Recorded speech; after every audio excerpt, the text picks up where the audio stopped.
ನಾವೆಲ್ಲರೂ ಕೂಡ ಪ್ರಸಾದವನ್ನು ಮಾಡ್ತೀವಿ, ಶರೀರ ಆರಾಮಿರ್ಬೇಕಂತ ಹೇಳಿ. ಚಲೋ ಪ್ರಸಾದ ಮಾಡಿದ್ರೆ ಶರೀರ ಆರಾಮಿರ್ತದ. ಶರೀರಕ್ಕೂ ಕೂಡ ಒಂದಿಷ್ಟು ರೋಗಗಳು ಬರ್ತಾವ, ಅವಾಗ ಔಷಧಿ ಅಂತ ತೆಗೆದುಕೊಳ್ತೇವೆ ನಾವೆಲ್ಲ. ತೆಗೆದ್ಬಿಡಪ್ಪ ಅದನ್ನ, ತೆಗಿ. ಹಂಗ ಶರೀರ ಆರಾಮಿರ್ಬೇಕಾಗಿತ್ತು ಅಂತ ಚಲೋ ಊಟ ಬೇಕು, ಮನಸ್ಸು ಆರಾಮಿರ್ಬೇಕಾಗಿತ್ತು ಅಂತಂದ್ರೆ ಒಳ್ಳೆಯ ಭಾವನೆಗಳು ಬೇಕು.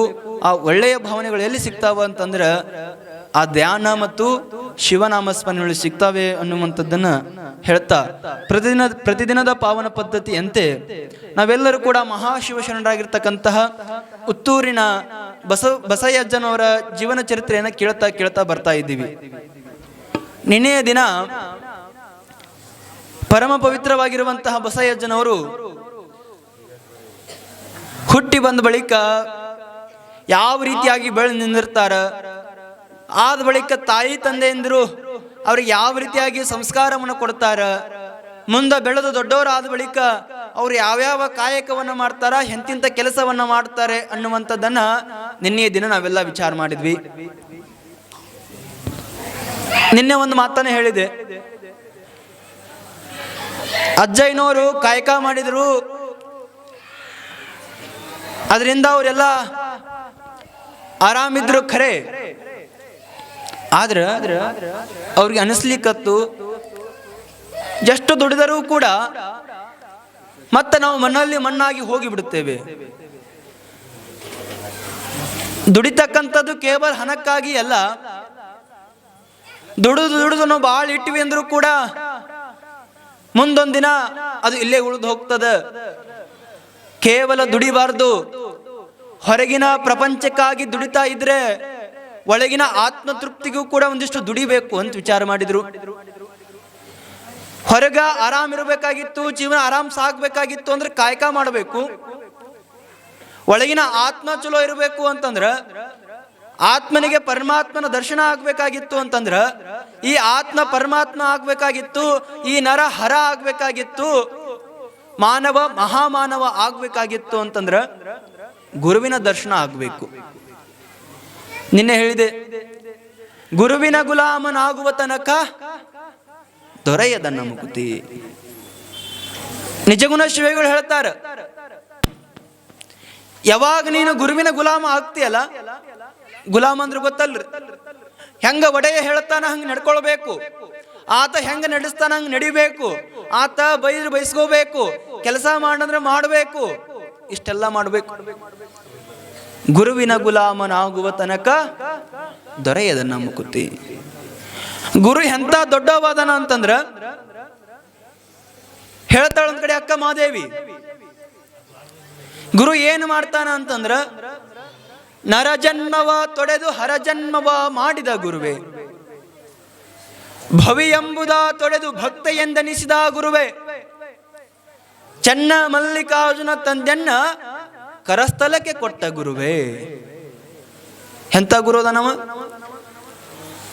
ನರಜನ್ಮವ ತೊಡೆದು ಹರಜನ್ಮವ ಮಾಡಿದ ಗುರುವೇ. ಗುರು ಎಂತ ಕೆಲಸ ಮಾಡ್ತಾನ ಅಂತಂದ್ರ, ನಮ್ಮ ತಾಯಿ ತಂದೆಯ ಕಾರಣದಿಂದಾಗಿ ಈ ಭೂಮಿಗೆ ನಾವೆಲ್ಲರೂ ಕೂಡ ಬಂದೇವಲ್ಲ. ಆದ್ರ ನರನಾಗಿ ನಮ್ಮನ್ನ ಈ ಭೂಮಿಗೆ ನಮ್ಮ ತಾಯಿ ತಂದೆ ಕರ್ಕೊಂಡು ಬಂದ್ರ, ಗುರುವಿನ ದರ್ಶನದಿಂದ, ಗುರುವಿನ ಆಶೀರ್ವಾದದಿಂದ ಈ ನರನಾಗಿರ್ತಕ್ಕಂಥವನು ಹರನಾಗ್ತಾನ.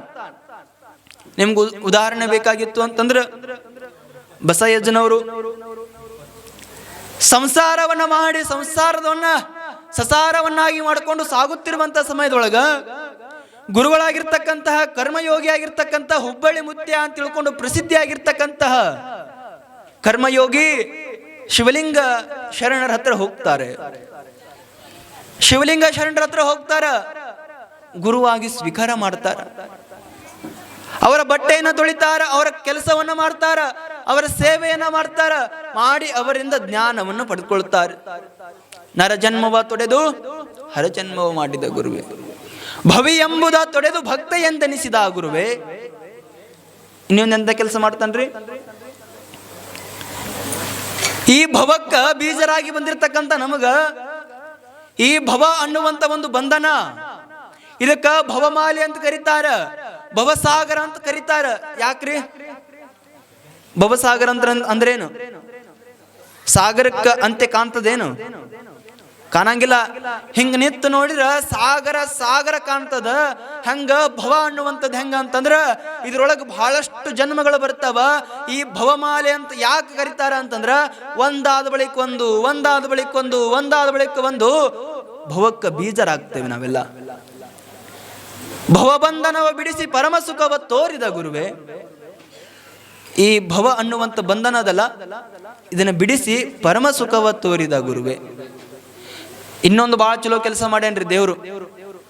ಗುರು ಇನ್ನೊಂದು ಎಂತ ಕೆಲಸ ಮಾಡ್ತಾನಂದ್ರ, ಚೆನ್ನ ಮಲ್ಲಿಕಾರ್ಜುನನ ತಂದೆಯನ್ನ ಕರವಶಕ್ಕೆ ಕೊಟ್ಟ ಗುರುವೇ. ಹೆಂಗದನ ಪರಮಾತ್ಮ ನಮಗ್ ಕಾಣ್ತಾನೇನ್ರಿ? ಅಗಮ್ಯ, ಅಗೋಚರ, ಅಪ್ರತಿಮ ಲಿಂಗ. ಅದು ಹೆಂಗದ? ಕಣ್ಣಿಗೆ ಕಾಣಂಗಿಲ್ಲ, ಕೈಗೆ ಸಿಗಂಗಿಲ್ಲ, ಎಲ್ಲಿ ಕರೆದ್ರೆ ಬರಂಗಿಲ್ಲ. ಪರಮಾತ್ಮ ಹಂಗದನಲ್ಲ. ಅಂತ ಪರಮಾತ್ಮ ನಮ್ಮ ಕೈ ಒಳಗೆ ಬರಬೇಕಾಗಿತ್ತು ಅಂತಂದ್ರ, ನಮ್ಮ ಕೈ ಒಳಗೆ ಸಿಗಬೇಕಾಗಿತ್ತು ಅಂತಂದ್ರ, ಭಕ್ತನ ಅಧೀನದೊಳಗೆ ಪರಮಾತ್ಮ ಇಡಬೇಕಾಗಿತ್ತು ಅಂತಂದ್ರ, ಆ ಪರಮಾತ್ಮನ ತೆಗೆದುಕೊಂಡು ಬಂದು ನನ್ನ ಕೈ ಒಳಗೆ ಕೊಡ್ತಕ್ಕಂಥ ಕೆಲಸವನ್ನ ಯಾರು ಮಾಡ್ತಾರ ಅಂತಂದ್ರ ನಮ್ಮ ಗುರುಗಳು ಮಾಡ್ತಾರೆ ಅನ್ನುವಂಥದ್ದನ್ನು ನಾವೆಲ್ಲ ತಿಳ್ಕೊಳ್ಬೇಕು. ಲಿಂಗದ ಸ್ವರೂಪದೊಳಗ ಪರಮಾತ್ಮನ ತೆಗೆದುಕೊಂಡು ಬಂದು ನಮ್ಮ ಕೈ ಒಳಗೆ ಕೊಡ್ತಾರೆ. ಅಂತ ಗುರುವಿಗೆ ನಮೋ ನಮೋ ಅಂತ ತಿಳ್ಕೊಂಡು ಅಕ್ಕ ಮಹಾದೇವಿ ಹೇಳ್ತಾಳೆ.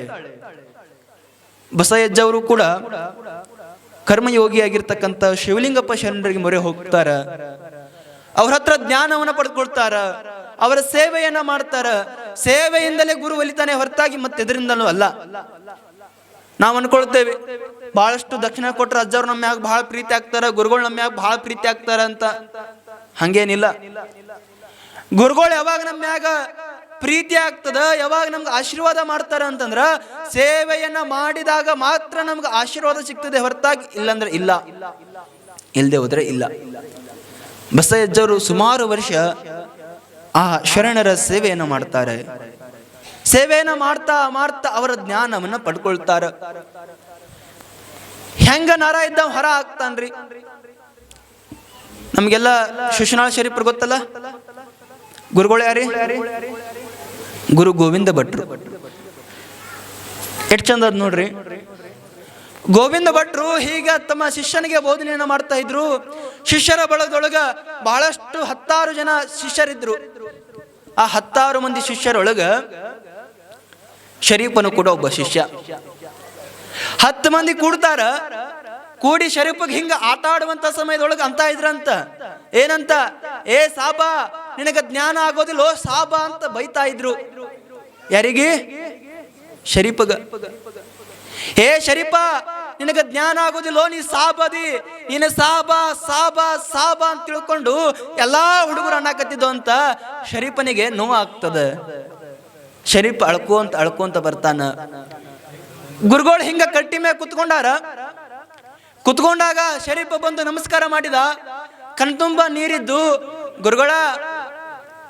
ಗುರುವೇ, ನನಗ ಎಲ್ಲರೂ ಕೂಡ ಸಾಬಾ ಸಾಬಾ ಅನ್ನಕತ್ತಾರಪ್ಪ, ನನಗೆ ಹೆಂಗಾದ್ರೂ ಮಾಡಿ ಆಶೀರ್ವಾದ ಮಾಡು ಅಂದ್ರು.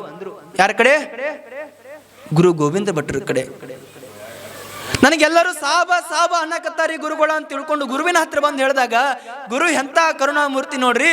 ಗುರು ಅಂತಾನ, ಯಪ್ಪ ನಿನಗೆ ಸಾಬಾ ಸಾಬಾ ಅಂತಾರಲ್ಲ, ಅನ್ಲಕ್ಕ ನಿನಗೆ ನಾನು ಹೆಂಗ ಮಾಡ್ತೀನಿ ಅಂತಂದ್ರ, ನೀನು ಸಾಬನಿರ್ತಕ್ಕಂಥ ನಿನ್ನನ್ನ ಸಾಂಬನನ್ನಾಗಿ ಮಾಡ್ತೀನಿ ಅಂತ ತಿಳ್ಕೊಂಡು ಅಜ್ಜರು ಆಶೀರ್ವಾದ ಮಾಡ್ತಾರ. ಸಾಬನನ್ನ ಮನೆಯೊಳಗೆ ಕರ್ಕೊಂಡು ಆತನಿಗೆ ಜನಿವಾನನ್ನು ಹಾಕುವ ಮುಖಾಂತರವಾಗಿ, ಆ ದಾರದ ಮುಖಾಂತರವಾಗಿ ಆತನಿಗೆ ಪರಮಾತ್ಮನನ್ನು ತೋರಿಸುವಂತ ಪ್ರಯತ್ನವನ್ನ ಒಬ್ಬ ಗುರು ಮಾಡ್ತಾನೆ ಅನ್ನುವಂಥದ್ದನ್ನ ನಾವೆಲ್ಲ ತಿಳ್ಕೊಳ್ಬೇಕು. ಗುರು ನಮ್ಮನ್ನ ಪರಮಾತ್ಮನ ಕಡೆ ಒಯ್ಯುವಂತ ಪ್ರಯತ್ನವನ್ನ ಮಾಡ್ತಾನೆ. ನಿಮ್ಗೆ ಕೇಳ್ತೀನಿ, ಪರಮಾತ್ಮ ದೊಡ್ಡವನು, ಗುರು ದೊಡ್ಡವನು? ಯಾರು ದೊಡ್ಡವರು? ಯಾರು ದೊಡ್ಡವರು? ಗುರು ದೊಡ್ಡವನ? ಪಕ್ಕಲ? ಯಾಕೆ ಗುರು ದೊಡ್ಡವ್ರಿ? ದೇವ್ರು ಯಾಕೆ ದೊಡ್ಡವಲ್ಲ? ಯಾಕೆ ಗುರು ದೊಡ್ಡವ? ದೇವರು ಅಂತಂದ್ರ ಆತ ಮನಿ ಒಳಗಿರುವಂತ ತಂದೆ ಇದ್ದಂಗ, ಗುರು ಅಂದ್ರ ಮನಿ ಒಳಗಿರುವಂತಹ ತಾಯಿ ಇದ್ದಂಗ. ಈಗ ಹೇಳ್ರಿ, ತಂದೆ ದೊಡ್ಡವನು ತಾಯಿ ದೊಡ್ಡವನು? ಯಾರು ದೊಡ್ಡವ್ರಿ? ತಾಯ. ಯಾಕ? ಅಲ್ಲ ಯವ್ವ, ನಿಮ್ಮಪ್ಪ ಹೊಲಕ್ಕೆ ಹೋಗಿ ದುಡ್ಕೊಂಡು ಬರ್ತಾನ, ದುಡ್ಕೊಂಡು ಬಂದು ರೊಕ್ಕ ತಂದು ನಿಮ್ಮ ಅವ್ನ ಕೈ ಕೊಡ್ತಾನ, ನಿಮ್ಮ ಅವ್ವ ನಿಮ್ಮ ಕೈ ಕೊಡ್ತಾಳ. ಯಾರು ದೊಡ್ಡವ್ರಿ ಇದ್ರಾಗ? ಇಬ್ರು ದೊಡ್ಡವರ? ಇಬ್ರು ದೊಡ್ಡವರೇ. ಇಬ್ಬರೊಳಗೆ ಯಾರು ದೊಡ್ಡವರು ಅಂತ ಪ್ರಶ್ನೆ ಮಾಡಿದ್ರೆ ನೀವ್ ಹೇಳ್ತೀರಿ ಕಣ್ಣು ಮುಚ್ಚಿ ಅವನ ದೊಡ್ಡಕ್ರಿ, ಅಪ್ಪ ದೊಡ್ಡವಲ್ಲ. ಯಾಕ ಯಾಕ ತಾಯಿ ದೊಡ್ಡಕ್ಕಾಗ್ತಾಳ ಮನ್ಯಾಗ ಅಂತಂದ್ರ, ನಿಮ್ಗೆಲ್ಲ ಗೊತ್ತಿರ್ತದ. ಮನ್ಯಾಗ ಸಣ್ಣವ್ರಿದ್ದಾಗ, ಹುಡುಗರಿದ್ದಾಗ ಮಕ್ಕಳಿಗೆ ಏನಾದ್ರು ಆದ್ರೆ ಓಡಿ ಬರೋರು ಯಾರಿ? ತಾಯಿ. ತಾಯಿ ತಾಯಿ ಹಿಂಗ ವಿಚಾರ ಮಾಡ್ರಿ. ಸಣ್ಣವ್ರು ಇರ್ತಾರ ಮನೆಯಾಗ, ಯಾರೇ ಹುಡುಗರು ಇರ್ತಾರ, ಹುಡುಗರನ್ನ ಆಟ ಆಡಕಂತ ಪಡಸಾಲೆ ಬಿಟ್ಟಿರ್ತೀರಿ. ಏನ್ ಮಾಡಿರ್ತೀರಿ ಅವ? ಹುಡುಗರನ್ನ ಆಟ ಆಡಕಂತ ತಿಳ್ಕೊಂಡು ಪಡಸಾಲೆ ಬಿಟ್ಟಿರ್ತೀರಿ. ಹಾಲ್ ಅಂತಿರಲ್ಲಿ, ಹಾಲ್ನೇ ಬಿಟ್ಟಿರ್ತೀರಿ. ಹುಡುಗರಿಗೆ ಒಂದು ಹಾಸಿ ಅದ್ರ ಮ್ಯಾಗ ಕುಣಿಸಿರ್ತೀರಿ, ಆಟ ಆಡ್ತಿರ್ತಾವ. ನೀವು ಒಳಗೆ ಏನೋ ರೊಟ್ಟಿ ಮಾಡ್ತಿರ್ತೀರಿ, ಕೆಲಸ ಮಾಡ್ತಿರ್ತೀರಿ, ಏನೋ ಕೆಲಸ ಮಾಡ್ತೀರಿ ಅಂತ ಇಟ್ಕೊಳ್ರಿ. ಹುಡುಗರು ಆಟ ಆಡ್ತಿರ್ತಾವ ಹೊರಗಡೆ ಕೂತ್ಕೊಂಡು. ಆಟ ಆಡುವಂತ ಸಮಯದೊಳಗ ಹುಡುಗರಿಗೆ ಏನಾರು ಬಂತಂದ್ರೆ ಕರಿತಾವ್ರಿ ನಿಮ್ಮ ನಾವು? ಇಲ್ಲ. ಒಂದ್ ಹುಡುಗ ಹಿಂಗ ಆಟ ಆಡಕ್ ಬಿಟ್ಟಿಲ್ಲ ತಾಯಿ. ಆಟ ಆಡ್ಬೇಕಾದ್ರ ಆ ಹುಡುಗ ಒಂದಾಕ್ ಬಂತ್ರಿ. ಅದೇ ಎದ್ದೋಯ್ ಮಾಡ್ತೇನ? ಕುಂತಲೆ ಮಾಡ್ತ. ಸ್ವಲ್ಪ ಹೊತ್ತಾದ ಬಳಿಕ ಒಂದಕ್ಕಾಗಿತ್ತು ಮತ್ ಬರ್ದೇನ್ರಿ. ಈಗ ಎರಡಕ್ಕೂ ಅಲ್ಲೇ ಮಾಡ್ತದು. ಒಂದಾಕು ಅಲ್ಲೇ, ಎರಡಕ್ಕೂ ಅಲ್ಲೇ ಆಟ ಆಡ್ಕೋಂತ ಅದಕ್ಕೇನು ಗೊತ್ತಾಕತ್ತೇನ? ಹೊಲಸು ಯಾವುದು ಸ್ವಚ್ಛ ಯಾವುದು ಗೊತ್ತಾಗಲ್ಲ. ಆಟ ಆಡ್ಕೋಂತ ಎರಡು ಕೂಡಿ ಒಂದು ಮಾಡ್ತು, ಒಂದಕ್ಕ ಎರಡಕ್ಕ ಕೂಡಿ ಒಂದು ಮಾಡ್ತು. ಯುಚಿ ಅಂತ ನೋಡಿ. ನೀವು ಹಿಂಗ ಮಾಡ್ಕೊಂಡ್ರೆ ಯವ್ವ, ನಿಮ್ಗೆ ಗೊತ್ತೈತೇನ? ಗೊತ್ತಿಲ್ಲ. ನೀವು ಹಂಗ ಮಾಡಿದವ್ರು, ನಾವು ಹಂಗ ಮಾಡಿದವ್ರು, ನೀವು ಹಂಗ ಮಾಡಿದವರು. ಸಣ್ಣವರಿದ್ದಾಗ ಎಲ್ಲರೂ ಮಾಡಿರ್ತೀವಿ. ಹುಡುಗ ಆಟ ಆಡಕ್ ಬಿಟ್ಟಾರ, ಹಾಲ್ನೇ ಕುತ್ಕೊಂಡು ಆಟ ಆಡಕತ್ತದ. ಒಂದಾಕ ಮಾಡ್ಯಾದ, ಎರಡಕ್ಕ ಮಾಡ್ಯಾದ, ಎರಡು ಕೂಡಿ ಒಂದು ಮಾಡ್ಯಾದ. ಅದನ್ನೇನ್ ನೋಡಬಾರ್ದು. ಆಟ ಆಡ್ಕೊಂತ ಎರಡು ಕೂಡಿ ಗಲ್ಲಕ್ಕೆ ಹಚ್ಕೊಂಡದ, ತೆಲಿಗೆ ಹಚ್ಕೊಂಡದ, ಒಂದಿಷ್ಟು ಬಾಯಿಗೂ ಹಚ್ಕೊಂಡದ. ಹಿಟ್ಟು ಹಚ್ಕೊಂಡಿತ್ತು ಹುಡುಗ. ಇವ ಹೊರಗೆ ಹೋಗಿದ್ದ ಭೂಪ. ಯಾರು? ಅವರಪ್ಪ ಹೊರಗೆ ಹೋಗಿದ್ದ. ಬಸ್ ಸ್ಟ್ಯಾಂಡ್ದಾಗ ಹಿಂಗ ಅಡ್ಡಾಡಿ ಒಂದ್ 4 ರೌಂಡ್ ಹೊಡೆದು ಬಾಯಾಗ ಗುಡ್ಕ ಚೀಟ್ ಹಾಕೊಂಡು ಮನಿಗೆ ಬಂದಿವ. ಮನಿಗೆ ಬರೋಟಿಗೆ ಹುಡುಗ ಏನ್ ಮಾಡಿತ್ರಿ? ಹೊಲಸು ಮಾಡ್ಕೊಂಡಿತ್ತಲ್ಲ. ಹೊಲಸು ಮಾಡ್ಕೊಂಡಿತ್ತು, ಎಲ್ಲ ತಯಾರಾಗಿತ್ತು. ಹೊಲಸು ಮಾಡ್ಕೊಂಡು ಹಿಂಗೆ ನೋಡ್ಬಾರ್ದ್ರ ಮುಖ ಹಂಗಾಗಿತ್ತು. ಅಪ್ಪ ಬಂದ್ಗಳೇ ಮಗಗೆ ಬಹಳ ಖುಷಿಯಾಗಿ ಅಪ್ಪ ಅಪ್ಪ ಅಂತ ಹೇಳ್ಕೊಂಡು ಅಂಬೆಗಾಲ ಇಟ್ಕೊಂಡು ಅಪ್ಪನ ಕಡೆ ಹೊಂಡತ್ರಿದು. ಅಪ್ಪಂದ, ಕರೆ ಹೇಳ್ರಿ, ನಿಮ್ಮ ಮನ್ಯಾಗ ಯಾರ ಹುಡುಗರು ಹಿಂಗಾಗಿತ್ತು ಹೊತ್ಕೋತೀರ ನೀವು? ಇಲ್ಲ. ಮಗು ಹಿಂಗೇನ ಮಾಡ್ಕೊಂಡಿತ್ತಂತ ಯಾರು ಕರೀತಾರ? ಇವರು ಯಾರು ಕರೀತಾರಿ? ಒಳಗ ಬಾಯರ್ ಐತಿಲ್ ಹೂವರನ್ರಿ ನೀವು ಹಿಂಗ್ಯಾಕೆ ಕುಂತೀರಿ? ಯಾರು ಕರೀತಾರಿ?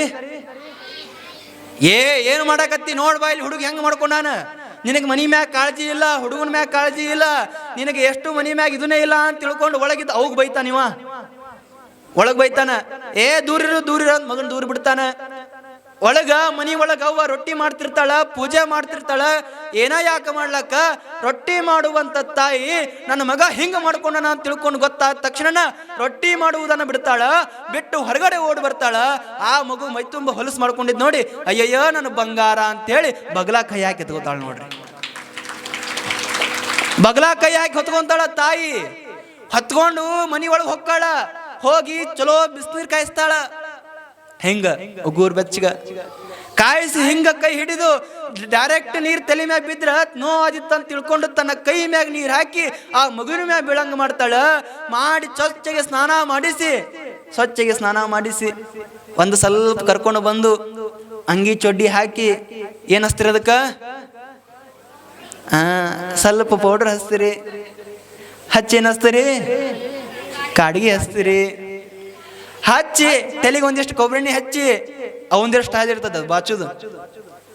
ಹಿಂಗೆ ತಲೆ ಬಾಚಿ ಒಂದು ಸ್ವಲ್ಪ ತಲೆ ಬಾಚಿ ಚಲೋ ಅಂಗಿ ಚಡ್ಡಿ ಹಾಕಿ ಪೌಡ್ರ್ ಹಚ್ಚಿ ಅದಕ್ಕೊಂದಿಷ್ಟು ಕಡಿಗೆ ಹಚ್ಚಿ ತಯಾರು ಮಾಡಿ ಹಿಂಗೆ ಪಡಸಾಲೆ ಬಂದು ಬಿಟ್ಟುಟ್ಟಿಗೆ ಇವ ಕೂತಿರ್ತಾನೆ ಹೊರಗ. ಯಾರು? ಅವರಪ್ಪ. ತಗೋರಿ ಅಂತ ತಿಳ್ಕೊಂಡು ಅವು ಇಷ್ಟೆಲ್ಲ ತಯಾರು ಮಾಡ್ಕೊಂಡು ಹೊರಗಡೆ ತಂದು ಬಿಡುಟ್ಟಿಗೆ ಹೊರಗಡೆ ಕುಂತಿರ್ತಾನ ಭೂಪ. ಅವಾಗಂತಾನ ಬಾ ನನ್ನ ರಾಜ ಅಂತ ಹೊತ್ಕೋತಾನ ನೋಡ್ರಿ ಇವ. ಮೊದ್ಲಾಗ ಬರತ್ತಿದ್ನಲ್ಲ ರಾಜ ಹೊತ್ತೋಗ್ಬೇಕು. ಅವ ರಾಜ ಆಗಿರಲಿಲ್ಲ, ನಾವು ಪೋತರಾಜ ಆಗಿದ್ದವ. ಯಾರು ದೊಡ್ಡವ್ರಿ? ತಾಯಿ ದೊಡ್ಡಕ್ಕಿ. ಯಾಕೆ ತಾಯಿ ದೊಡ್ಡಕ್ಕಿ ಅಂತಂದ್ರ ಹೊಲಸಾಗಿದ್ರು ಕೂಡ ಮಕ್ಕಳು ನನ್ನ ಮಕ್ಕಳು ಅಂತ ತಿಳ್ಕೊಂಡು ಹೆಮ್ಮೆಯಿಂದ ತಾಯಿ ಹೊತ್ಕೊಂಡು ಹೋಗಿ ಆ ಮಕ್ಕಳಿಗೆ ಸ್ನಾನ ಮಾಡಿಸಿ ಕರ್ಕೊಂಡು ಬಂದಾಗ ಅಪ್ಪ ನನ್ನ ಮಗ ಅಂತ ಹೆಂಗೆ ಹೊತ್ಕೋತಾನಲ್ಲ, ಹಂಗ ದೇವರು ಕೂಡ ಅಪ್ಪ ಇದ್ದಂಗ ನಾವೆಲ್ಲರೂ ಕೂಡ ಹೆಂಗದೇವಿ ಅಂತ ತಿಳ್ಕೊಂಡಂದ್ರ ಪ್ರಪಂಚದೊಳಗೆ ಬಿದ್ದು ನಾವೊಂದಿಷ್ಟು ಹೊಲಸಾಗಿರ್ತೇವಿ. ಈ ಹೊಲಸನ್ನ ಕಡಿ ಮಾಡಿ ನಮ್ಮನ್ನ ಪುಣ್ಯಾತ್ಮನನ್ನಾಗಿ ಮಾಡಿ ನಮ್ಗೆ ಉಪದೇಶ ಅನ್ನುವಂಥ ಸ್ನಾನ ಮಾಡಿಸಿ ಜ್ಞಾನ ಅನ್ನುವಂಥ ಟಿಕ್ಕಳಿ ಇಟ್ಟು ಕಾಡಿಗೆ ಹಿಟ್ಟು ನಮ್ಮನ್ನ ತಯಾರು ಮಾಡಿದಾಗ ದೇವ್ರಂತಾನಂತ, ಯಪ್ಪ ನನ್ನ ಮಗದಿ ಬಾ ಯಪ್ಪ ಅಂತ ತಿಳ್ಕೊಂಡು ಪರಮಾತ್ಮ ಹೊತ್ಕೋತಾನ ನಮ್ಮನ್ನ. ಚಪ್ಪಾಳೆ ಹೊಡೆಯಂಗಿತ್ತಂದ್ರೆ ಜೋರ್ ಚಪ್ಪಾಳೆ ಹೊಡೀರಿ, ಇಲ್ಲ ಬಿಟ್ಟು ಬಿಡ್ರಿ. ಚಪ್ಪಾಳೆ ಹೊಡಿತಿರ್ಲ ಯಾವ ನಮ್ಮ ಮಂದಿಗೆ ಹೂ ಅನ್ನಕ್ಕೂ ಬ್ಯಾಸ್ರ, ಚಪ್ಪಾಳೆ ಹೊಡ್ಯಾಕು ಬ್ಯಾಸ್ರ, ನಗಾಕು ಬ್ಯಾಸ್ರ. ಹಿಂಗ ನಗಸ್ತಿರ್ತೇವೆ ನಾವು. ನಗಸ್ಬೇಕಾದ್ರೆ ಪಾಪ ನಗ್ತಿರ್ತಾರ ಅವ್ರು, ಮಗ್ಲು ಕುತ್ಕೊಂತಿರ್ತಾರೆ ಇವು. ಏನಾಗ್ತೇ ಬಿಡ, ಇಟ್ಟಿಟ್ಕ ನಗದನ ಅದು ಏನೈತ ನಗದಕ್ಕಂದ್ರೆ ಅಂತಿರ್ತಾರೆ. ಒಬ್ಬಕ್ಕೆ ಹಿಂಗೆ ಹೇಳಕತ್ತಿದ್ದೇನ್ರಿ, ನಗವಲ್ರು ಅಂತ ನಾ ಅಂದೆ. ಅದ್ರಾಗ ಹಿಂಗೆ ಹೇಳ್ಕೊಂತ ನಾನು ನಗ್ತೇರಿ ಅಜ್ಜರ ಅಂತಂದ್ಗಳೇ ಹೇಳಕತ್ತೇನಿ. ಆ ಹೆಣ್ಮಗಳು ನಗವಲ್ಲ, ಅದ್ರಾಗ ಒಬ್ಬಕ್ಕೆ ಹೆಣ್ಮಗಳಿದ್ಲು. ಹೆಂಗ ನಗ್ತಿದ್ಲ ಅಂದ್ರಕಿ ಇಟ್ಟ ಹೇಳಿರಿ ನಗಾಕ್ರಿ ಆಕಿ. ನಗಾಕಿ ಹೆಂಗ ಕೆಲವೊಬ್ರು ಸ್ಟೈಲ್ ಇರ್ತಾವ ನಗುದು, ಕೆಲವೊಬ್ರು ತುಟ್ಯಾಗ ನಗ್ತಾರ. ನಗು ಹೊರಗೆ ಬರಂಗಿಲ್ರಿ, ಶಬ್ದ ಬರಂಗಿಲ್ಲ. ತುಟ್ಯಾಗ ಒಂದಿಷ್ಟು ಮಂದಿ ನಗ್ತಿರ್ತಾರ, ಒಂದಿಷ್ಟು ಮಂದಿ ನಗ್ತಿರ್ತಾರ. ನಕ್ರ ಅಂದ್ರೆ ಮುಸುಳಿ ಬಾಯಿ ತಗೊಂಡ್ ತೆಗಿತಿರ್ತಾರ. ಅವ್ರು ಇಡೀ ಊರಿಗೆ ಕೇಳ್ಬೇಕು ಹಂಗ ನಗ್ತಿರ್ತಾರ. ಇನ್ನೂ ಕೆಲವೊಬ್ರು ಇರ್ತಾರ ನಕ್ಕಿದ್ದ ಸೌಂಡ್ ಅವ್ರಿಗೆ ಕೇಳಂಗಿಲ್ಲ, ಮಗ್ಲಿಕರು ಕೇಳಂಗಿಲ್ಲ, ಹಂಗ ನಗ್ತಿರ್ತಾರ. ಆ ಹೆಣ್ಮಗಳು ನಗು ಹೆಂಗಿತ್ತು ಅಂತಂದ್ರ ಬಿದ್ದು ಬಿದ್ದು ಬಿದ್ದು ಬಿದ್ದು ನಗಾಕಿರಿ ಆಕಿ ಹೆಣ್ಮಗಳು. ಪುರಾಣ ಹೇಳಕ್ ಕುಂತೇನಿ, ಹಿಂಗ ಹೇಳ್ಬೇಕಾರ ನಕ್ಕಳು ನಕ್ಕಳು ನಕ್ಕಳು ನಕ್ಕು. ಪುರಾಣ ಅರ್ಧಕ್ ಬಂದಿತ್ತು. ಬಂದಾಗ ಸ್ವಾಮಿ ಅಂದಳು ನೋಡ್ರಿ. ಯಾಕ ಏನಂತ ನಾ ಅಂತೀನಿ, ಏನತ್ತವ ಅಂದ್ಯ. ಅಲ್ರಿ ಸ್ವಾಮಿಗಳ ಪುರಾಣಕ್ಕೆ ಬರಬಾರ್ದು ಅಂತ ನಾನು ಅನ್ಕೊಂಡೆ. ಏನೋ ಚಲೋ ಹೇಳ್ತಾರ ಅಂತ ಬಂದ್ರ ಇಲ್ಲಿ ಪುರಾಣಕ್ಕೆ ಬಂದೀನಿ. ನನ್ನ ತಾಳಿ ಸರ, ಬಂಗಾರ ತಾಳಿ ಸರನ ಕಳೆದಂದ್ಲಕಿ. ಏನಂದಳು? ಬಂಗಾರ ತಾಳಿ ಸರ ಕಳೆದ ತಂದ್ಲು. ನಾನು ಅಂದೆ ನಾನೇನ್ ಮಾಡ್ಲೆ ಯವ್ವ ಅಂದೆ. ಸ್ವಾಮಿ ನನಗೆ ಗೊತ್ತಿಲ್ಲ, ನಿನ್ನ ಪುರಾಣಕ್ಕೆ ನಾ ಬಂದೀನಿ, ನಿನ್ನ ಪುರಾಣ ಕೇಳ್ಬೇಕಾರ ಕಳೆದೈತೆ ಅಂದ್ರೆ ನಂಗೆ ನೀನೇ ಹುಡಿ ಕೊಡ್ಬೇಕು ಅನ್ಲಕ್ಕಿ. ಯಾಕಾರ ಪುರಾಣಕ್ಕೆ ಬಂದೆ ಯವ್ವ ಈ ಊರಿಗೆ ಅಂತ ನಾನು ಅಂದೆ. ಇಷ್ಟು ಅನ್ನೊಟ್ಟಿಗೆ ನಂದು ಲಕ್ಷ ಹೋಯ್ತ್ರಿ. ಇಂಥವ್ರು ಭಾಳ ಊರಾಗ ನೋಡಿರ್ತೇವೆ, ನಾವು ಅಡ್ಡಾಡ್ತಿರ್ತೇವಲ್ಲ, ಭಾಳ ಊರಾಗ ನೋಡಿರ್ತೇವೆ. ಯವ್ವ ಬಾಯಿಲಿ ಅಂದೆ. ಯಾಕೆಪ್ಪ ಅಂದ್ಲು. ಬಾಯಿಲಿ ಕುಂದ್ರು ಬಾ. ಏನಾಗೈತಿ ನಿನಗ? ತಾಳಿ ಸರ ಕಳೆದೈತೆಪ್ಪ, ತಾಳಿ ಸರ ಹುಡುಕಾಡ್ ಕೊಡ್ಬೇಕು. ನಿನ್ನ ಪುರಾಣಕ್ಕೆ ಬಂದು ಕಳೆದೈತೆ ಅಂದ್ರೆ ಸಿಗದೆ ಹೋದ್ರೆ ಮತ್ತೆ ನಿನ್ನ ಮ್ಯಾಗ ಕೇಸ್ ಹಾಕ್ತೀನಿ ಅನ್ಲಕ್ಕಿ. ಆಯ್ತು ಬಾ ಯವ್ವ ಅಂತ ಮುಂದೆ ಕರೆದು ಕುಂಸಿದೆ. ಕುಂದ್ರಿಸಿ ಅಂದೆ, ಯವ್ವ ನಿಂಗೆ ತಾಳಿ ಸರ ಬೇಕಿಲ್ಲ? ಹಾ ಬೇಕು. ಮುಂದೆ ಬಾಗ ಅಂದೆ. ಮುಂದೆ ಬಾಗಿಸಿ ನಡು ಡುಬ್ದಾಗ ಒಂದು ಜೋರಾಗಿ ಹೊಡೆದ್ ನೋಡ್ರಿ. ನಡು ಡುಬ್ದಾಗ ಒಂದು ಜೋರಾಗಿ ಹೊಡೆದ ಬಳೆ ಅಮ್ಮಂದ್ಲು ಹುಯ್ಕ್ ಅಂತ ತಿಳ್ಕೊಂಡು ಮ್ಯಾಗ ಎದ್ದು ನೋಡ್ರಿ. ಮ್ಯಾಗ ಎದ್ಲು. ಈಗ ಎದಿ ಮುಟ್ಕೊಂಡೆ, ಮುಟ್ಕೊಂಡ್ಲು ಕೈಯಾಗ ತಾಳಿ ಸರ ಬಂಗಾರದು. ಹೆಂಗ್ರಿ ಅಜ್ಜರ ಹೆಂಗ್ ಬಂತ್ರಿ ಅಂದ್ರೇನ? ಆ ಹೆಣ್ಮಗಳು ಬಿದ್ದು ಬಿದ್ದು ಬಿದ್ದು ಬಿದ್ದು ನಗಾಕತ್ತಿಲ್ಲಲ್ಲ, ತಾಳಿ ಸರ ಡುಬ್ದಾಗ ಹೋಗೈತಿ. ಈಕಿ ಮುಂದೆ ಹುಡುಗಾಡ ಸಿಕ್ಕಿಲ್ಲ. ನಡು ಡುಬ್ದಾಗ ಹೊಡೆದ್ಗಳ ಜಿಗದ್ ಬಂದು ಮುಂದೆ ಬಿತ್ತದು. ಆಕಿ ಅಂದ್ಲು, ಸ್ವಾಮ್ಯಾರ ಪವಾಡ ಮಾಡ್ತೀನಿ ಸ್ವಾಮ್ಯಾರ ಅಂದ್ಲು. ಯವ್ವ ನಾ ಪವಾಡ ಮಾಡ್ತೀನಿ ಯವ್ವ ಅಂದೆ ನಾನು. ನಗಂಗಿಲ್ರಿ ಮಂದಿ, ಒಟ್ಟು ನಗಂಗಿಲ್ಲ. ನಗಾಕು ಬ್ಯಾಸರ. ನಕ್ಕೋರ್ ನಕ್ಷತ್ರ ಆಗ್ತಾರಂತ್ರಿ, ನಗ್ಲಿಲ್ಲ ಅಂದ್ರೆ ಆಗಂಗಿಲ್ಲ. ನಗ್ಲಿಲ್ಲ ಅಂದ್ರೆ ಶುಗರ್ ಬರ್ತೈತಿ ನೋಡಿ ನಿಮಗೆ.